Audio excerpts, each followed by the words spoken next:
Bonjour à tous, soyez les bienvenus sur Western Armenia TV. Les titres principaux d'aujourd'hui. Bakou, soutenu par la Turquie, s'est emparé à tout prix de Kars et des régions voisines. Le mystère du futur vengeur. Une ville vouée à l'oubli mais laissée intacte dans l'histoire. Des témoignages arméniens du haut Moyen Âge au cœur de Jérusalem. La fleur de l'histoire de l'Orient au monde, dans la première traduction intégrale en arménien. Les mélodies immortelles de Sayat Nova sur les chants du chœur Shnourali et les envoûtants sons du doudouk, soutenant la télévision d'État d'Arménie occidentale. L'Empire ottoman, après sa défaite lors de la Première Guerre mondiale, a signé l'armistice de Mudro le 30 octobre 1918, acceptant sa capitulation inconditionnelle. À vertu de cet armistice, la Turquie a été contrainte de retirer ses troupes des territoires occupés du Caucase. Simultanément, les Turcs ont créé des républiques musulmanes dans des régions pour empêcher leur union avec la République d'Arménie. L'une de ces entités était la République du sud-ouest du Caucase, gouvernée par le Conseil musulman de Kars. Après le retrait des troupes turques, la question de la souveraineté de Kars est restée floue avec des revendications de la Russie, de la Géorgie et de l'Azerbaïdjan. En janvier 1919, un gouvernement provisoire a été proclamé avec Kars comme capitale, soutenu par les forces britanniques. Cependant, en avril 1919, les autorités britanniques ont dissous ce gouvernement, transférant le pouvoir à l'Arménie. Malgré cela, l'Azerbaïdjan a refusé de reconnaître cette annexion et a exercé des pressions pour contrôler Kars. En août 1919, une note de protection a été présentée lors de la conférence de la paix de Paris, affirmant que le souhait des musulmans de Kars était de rejoindre l'Azerbaïdjan. Cependant, ces revendications se sont heurtées à la réalité géographique, car la majorité des territoires demandés ne faisaient pas partie de l'Azerbaïdjan. En 1920, lors de la guerre turco-arménienne, Kars a été occupée par les troupes turques. Le traité de Moscou en 1921 et le traité de Kars en octobre ont définitivement cédé Kars à la Turquie. Les ambitions de l'Azerbaïdjan étaient soutenues par la Turquie qui voulait maintenir Kars et ses environs sous son influence. En 1908, dans le district d'Erzincan en Arménie occidentale, dans le village de Barariche, une photographie a été prise qui est aujourd'hui un document historique exceptionnel. La photo représente la grande famille des Tellerian. Le premier à gauche est Soromon, âgé de 12 ans, entouré de son père, de ses sœurs et de son frère. Cependant, l'événement le plus frappant l'image est sa posture. Le jeune garçon tient un poignard dans sa main droite, un geste qui deviendra symbolique par la suite. À 12 ans, lorsqu'il a été photographié, ce mouvement semblait presque prophétique. C'est avec cette même main que Soromon Tellerian, des années plus tard, le 15 mars 1921 à Berlin, a abattu Taylat Pacha, l'ex-ministre de l'Intérieur de l'Empire ottoman et le principal organisateur du génocide des Arméniens. La sentence de vengeance a été prononcée non seulement par la balle, mais aussi par la voix de l'histoire.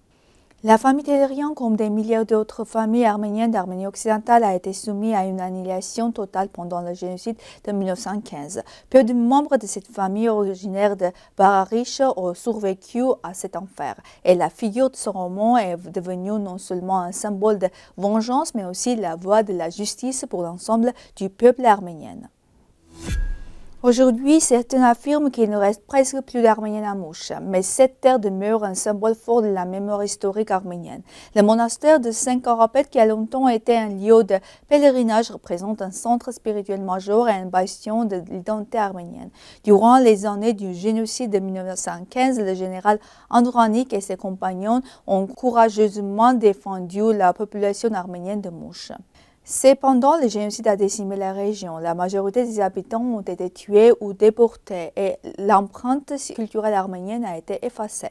Mais malgré ces tentatives d'effacement, le passé arménien de Mouche reste vivant dans la mémoire collective. Une histoire qu'il est impossible d'oublier.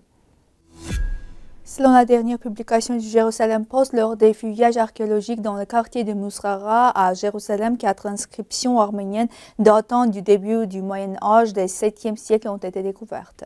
Ces découvertes mettent en évidence la présence active de la communauté monastique pratique arménienne dans la Jérusalem chrétienne primitive. L'une des inscriptions présente un pavage en mosaïque réalisé par un prêtre nommé Yeresté qui invite les visiteurs à prier pour lui et son frère Lucas en utilisant les mots « Souvenez-vous de moi et de mon frère en Christ ». Cela témoigne des traditions de piété chrétienne des premiers siècles. De plus, les archéologues ont découvert deux pierres tombales. L'une d'elles mentionne Pétros de Sotk de la région arménienne de Sunik, tandis que d'autres portent simplement le nom Abel. Ces inscriptions simples mais significatives éclairent le rôle important joué par les Arméniens dans la vie spirituelle et culturelle de Jérusalem. La traduction complète en arménien l'œuvre de Hatum Korikos, le notable prince, homme de guerre et de l'historien du royaume arménien de Cilicie, intitulé Les fleurs des histoires du monde oriental, vient de paraître. Cette nouvelle édition du livre constitue un événement marquant non seulement pour l'historiographie arménienne, mais aussi pour l'ensemble des études arméniennes. Ce travail a été écrit en 1307 en français à la demande du pape et représente une œuvre exceptionnelle occupant une place unique dans l'historiographie médiévale arménienne. Le livre est non seulement une source historique précieuse, mais aussi un monument d'importance internationale lié à la pensée scientifique arménienne, française et européenne en général. Le livre Les fleurs des histoires du monde oriental sera disponible à la librairie du Madenadaran dans une semaine. Pour plus de détails sur la publication, vous pouvez consulter la Facebook du Madenadaran.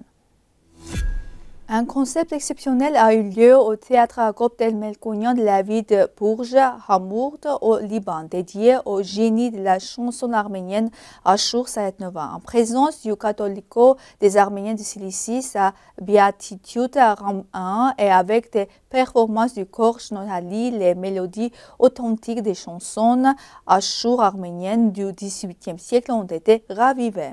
Une partie privée du concert s'est déroulée dans une atmosphère artistique élevée, mêlant l'héritage poétique incomparable de Sayetnova au son envoûtant du doudouk arménien. Cette soirée exceptionnelle est devenue un monument unique de l'identité spirituelle et culturelle arménienne. Le concert a eu lieu samedi 29 mars au théâtre Agop Del Martyrosian de Bourges-Hamourt.